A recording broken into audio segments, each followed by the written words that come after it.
Hello everyone, thanks for joining School of the American Rifle. In today's video we are going to showcase a product that helps remove carbon locked adjustable gas blocks. Now, in a previous video, I'm going to pan up, I had an upper receiver with an adjustable gas block that was completely carbon locked, so we could not move the adjuster at all. So this has been soaking in Berryman's carburetor cleaner. Very effective stuff for about 2 days. Stuff is highly toxic, so I'm going to get some paper towels and we're going to wipe off any of the excess. I'm wearing gloves. You shouldn't use this in an enclosed area. Try to get all the excess off.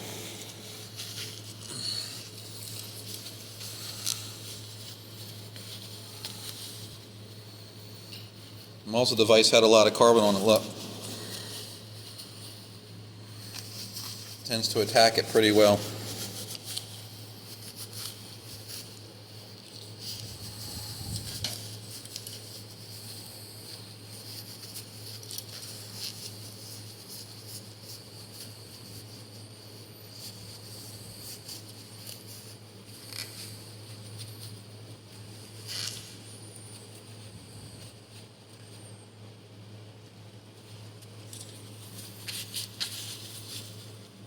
Alright, I'll go ahead and move it over to the vise.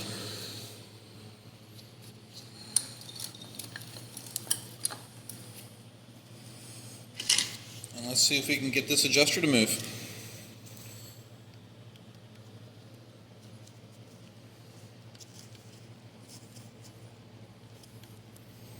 It's not moving with that.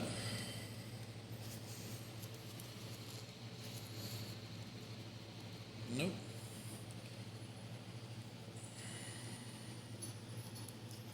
We're going to pause the video. I want to get one more tool. Alright, I had to go grab a regular Allen wrench and a small gunsmith hammer. I'm going to remove that.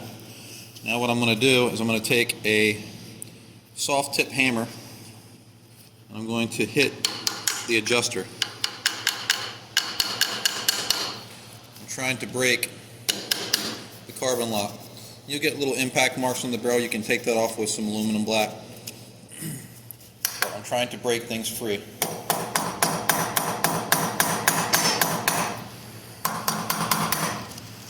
Alright, now let's move back to this and see if we can get this thing to move. There we go, look at that.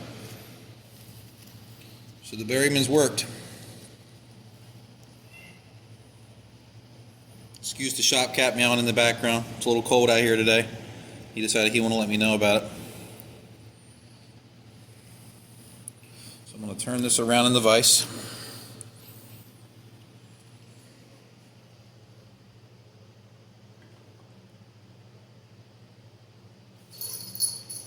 The cat has brain damage. Alright, here we go. I flipped it around. You can see the adjuster is not moving at all.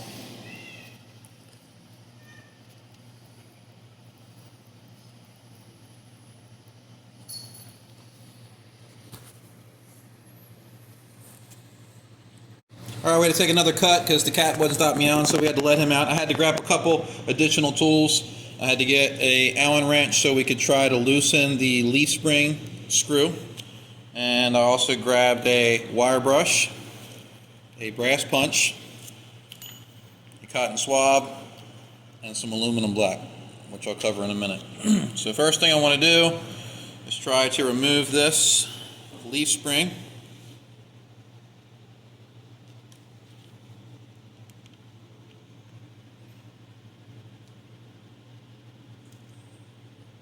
Can't get it to move, so I'm going to break out the brass punch. I'm going to try to shock that screw a little bit, break the bond.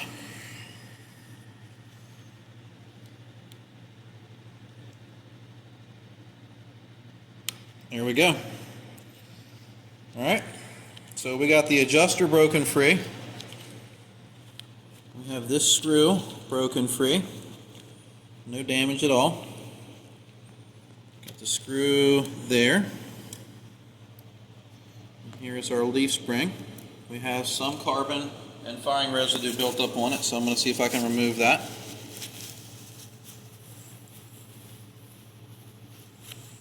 There's a little bit of hard deposits on it. I don't know if we're able to capture that in the video. There we go.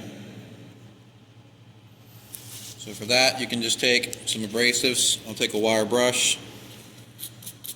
See if I can get some of that stuff to break free. We still have a little bit right there. What we can do here is actually use the hammer again. So I'll come over to the vise.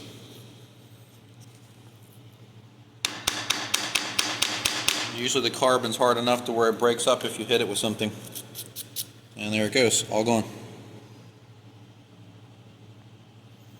See, we have a little bit of corrosion there, a little bit of pitting from the gas, but overall the spring still looks good. And again, corrosion kills springs, so something to be aware of. And we're going to come back over to the adjustable, and if we can look right inside here, we can see where we had a bunch of carbon built up in here.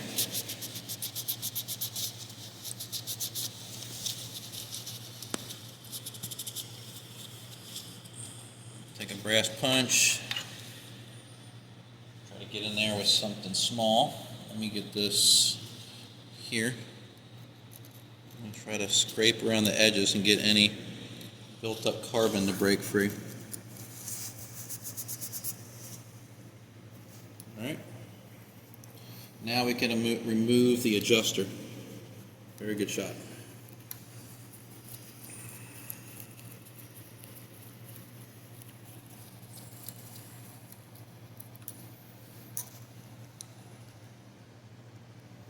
This thing is pretty seized up from carbon, so let's see if we can get that off with a good wipe.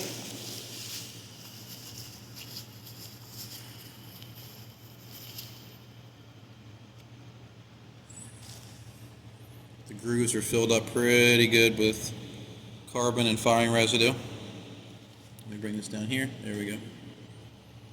Move it around. That one's not too bad. This one's not too bad. And again, we got to break out some abrasives here, so we're going to use the wire brush again. Try to get everything out of these grooves. There's 3 grooves on this screw. I've got it out of that groove for the most part. This one is still pretty locked up. And this one's pretty clear. I'm going to grab my pick. I'm going to try to get this firing residue out of here. This is very small, so the camera might not pick up every bit.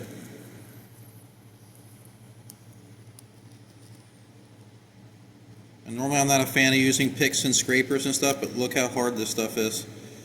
Even with a couple days soaking, this stuff didn't break up that easy. It's a lot softer now that it did soak in that carburetor cleaner. I did attempt to use Kroll oil first, and it did not work to break this free. So this is my last resort. Another thing you can attempt to do is if you have no success using this, you can put it in a sonic cleaner, and sometimes sonic cleaners will get this stuff broken free.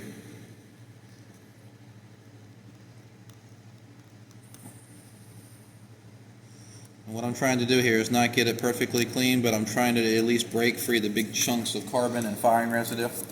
And then I'm going to take the wire brush to it again.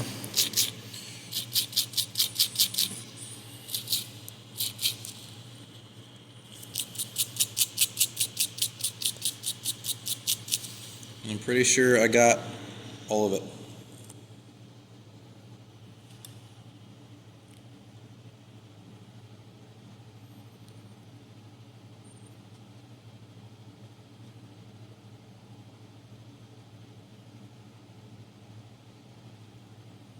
So it looks pretty good.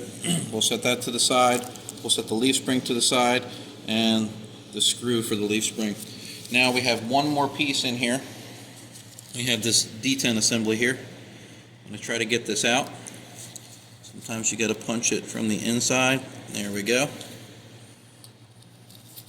This is the detent. I'm going to put it on the anvil because it's so small. I'll wind up dropping it out of my hands. And again, that's pretty frozen up. I'm going to try to get some of the excess out of here.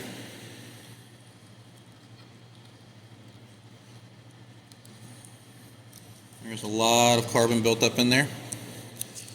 I'm going to use the back of my cotton swab. Try to clear this out.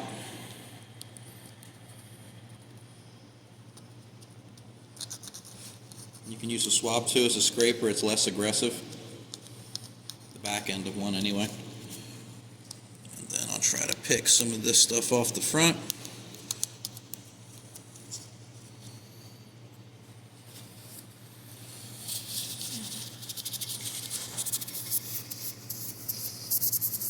Alright, now what I'm going to do is attempt to run this screw in and out all the way to make sure that we've broken free any of the carbon on the threads and inside the adjuster. We have. I'm going to spray this out with some brake cleaner to make sure we get everything out of it. Now, something that I am noticing, we should probably put a new adjuster on here, and I do have some. So if you look at the tip right here, you can see where it is eroded.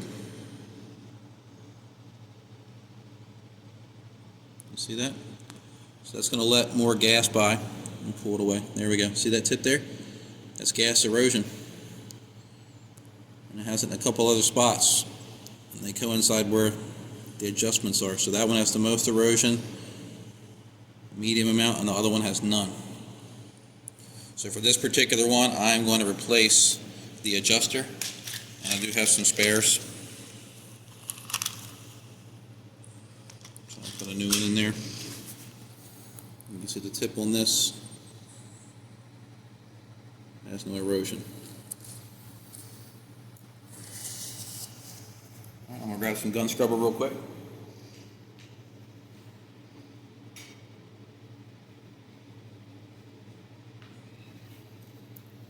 I actually use brake cleaner instead of gun scrubber. So what I'm going to do here is I'm going to spray this out. Try to keep this from getting all over the shop and on me.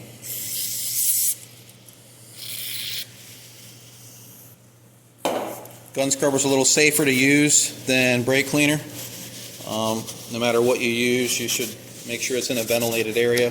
I got some of this on my vice pads. It will dry up and go away, so no harm.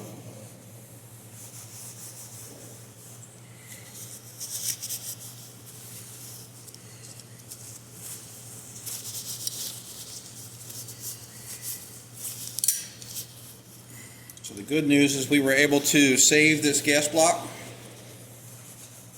They're pretty expensive, so I'd hate to have to trash one if it wasn't necessary. This is our new one, so I'm going to go ahead and put this in.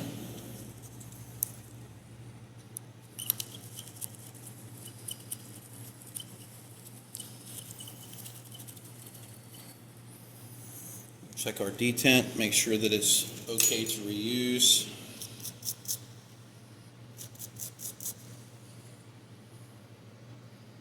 Doesn't look like it has any serious buildup on it. So it moves freely. Take our leaf spring, set it in place.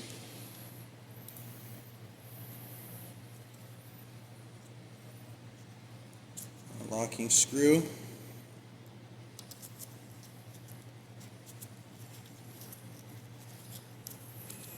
And if you notice these wrenches that I've grabbed, if anyone's wondering, they have yellow on it.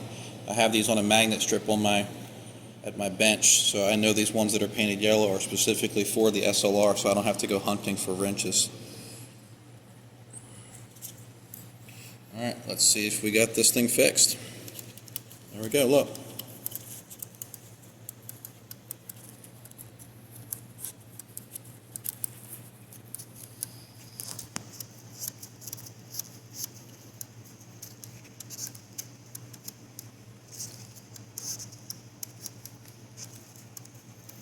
The clicks on this aren't quite as nice as I think they should be. So before we call this a success, what I'd like to do is remove this.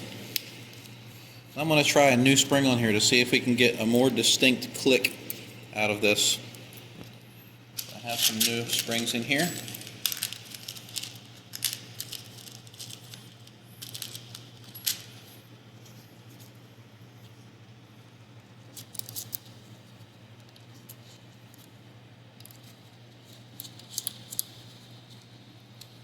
I apologize for covering up the work, I just don't want the spring to fall and hit the ground. Alright, let's see if we have a more positive click.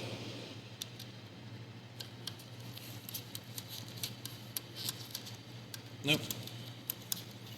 So we'll put the other one back in.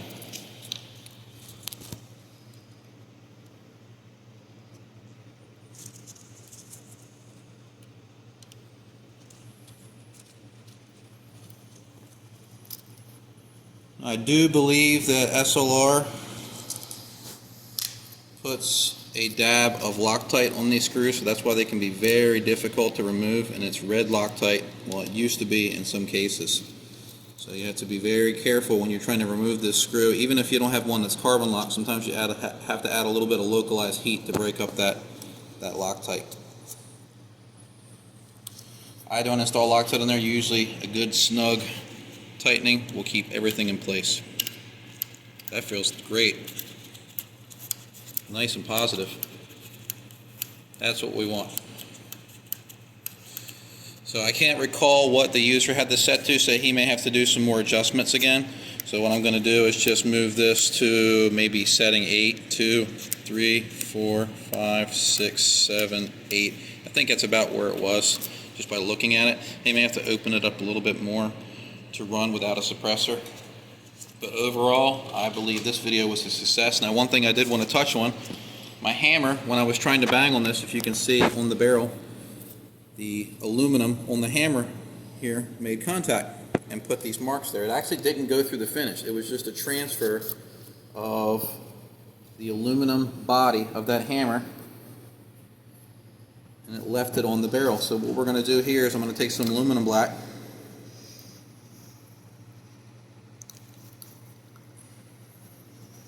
I'm going to put it on this spot here. Watch what happens. This will work on brass, copper, and aluminum transfer marks. So if you are dealing with something where you're hitting something with a brass punch and it leaves brass marks on it, look.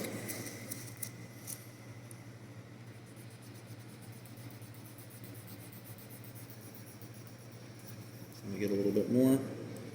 Sometimes you can pick this up at Walmart. I buy mine from Brownells. The stuff works great. Now, some people wouldn't care about this. They're like, okay, well, it's a work gun, it's a fighting gun, whatever. I prefer not to leave marks on my own guns or my students' or customers' guns when I'm servicing them.